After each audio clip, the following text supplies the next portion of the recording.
Isang linggo na lang, Burr month na. Ramdam na kaya ang pagtaas sa presyo ng baboy sa ilang palengke?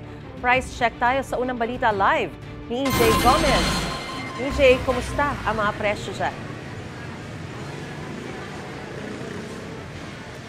Mariz, inaasahan ngang tataas ang presyo ng mga karneng baboy sa pagpasok ng Burr months, kasabay yan ng pagtaas ng demand at pagbaba naman ng produksyon sa tag-ulan. Sinek natin ang presyuhan sa mga palengke gaya na lang dito sa Pasig Mega Market ngayong isang linggo na lang, September na.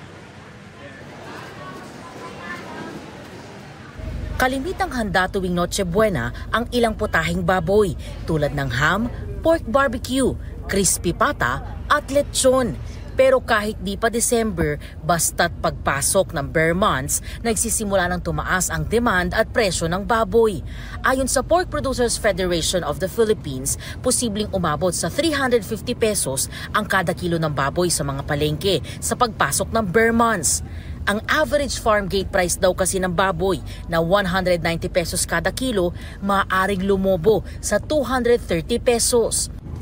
Dito sa Pasig Mega Market, ang kada kilo ng liempo nasa 430 pesos ngayon.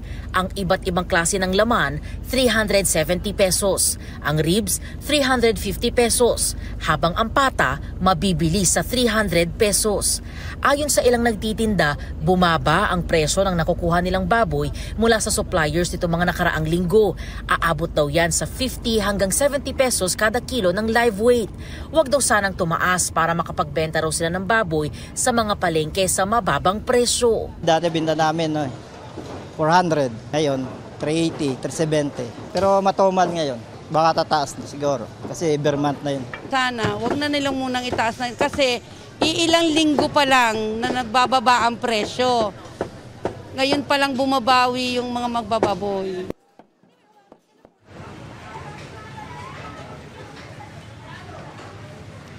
Mariz, ayon sa Pork Producers Federation of the Philippines, isa sa mga rason ng inaasahang pagtaas ng presyo ng baboy sa susunod na buwan ay ang weak production dahil sa patuloy na problema sa African swine fever. Nako, dagdag pa rin daw dyan ang pagkakasakit ng mga baboy tuwing July and August kung kailan nakararanas ng sunod-sunod na pag-uulan ang bansa. At yan, ang unang balita mula po dito sa Pasig City. EJ Gomez para sa GMA Integrated News.